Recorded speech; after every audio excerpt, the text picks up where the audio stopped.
কার বিরুদ্ধে বিক্ষোভ দেখাচ্ছে? কেন্দ্রের টিমের বিরুদ্ধে। কারা বিক্ষোভ দেখাচ্ছে? তারাও বিজেপির লোক, পার্টি অফিসে তালা মেরে দিচ্ছে, আর এর জন্য তৃণমূলকে দায়ী করবে?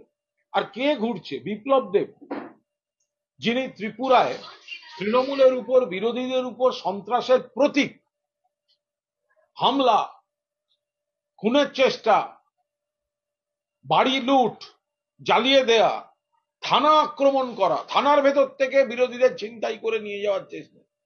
বিপ্লব দেব সন্ত্রাসের প্রতীক, তাকে পাঠিয়েছে নাটক করতে, পাঠিয়েছিল অভিষেকের জেলায়, অভিষেকের নির্বাচনী কেন্দ্র। একদল বলছে জেলা সভাপতি দেখে না, গোষ্ঠীবাজি করছে, অযোগ্য, প্রকাশ্যে বাইট দিচ্ছে, নিজেরা মারামারি করছে।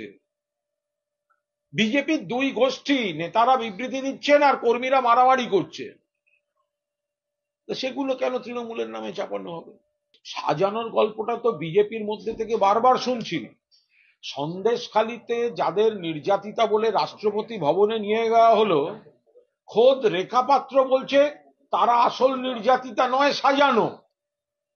আজকে আবার তথাকথিত টিম, কেন্দ্রের টিম যাদের কাছে দেখতে যাচ্ছে, বিজেপির আর একদল লোক বলছে ওরা নির্যাতিত নয়, ওরা সাজানো। তো গোটা বিজেপিটাই তো একটা সাজানো নাটকের উপর দাঁড়িয়ে চলছে।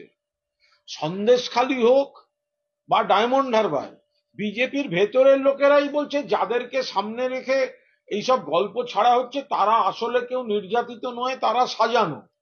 তো বিজেপির ভেতরের লোকেরাই যখন বলছে, বিজেপি নেতারা বুঝুক গে যাক।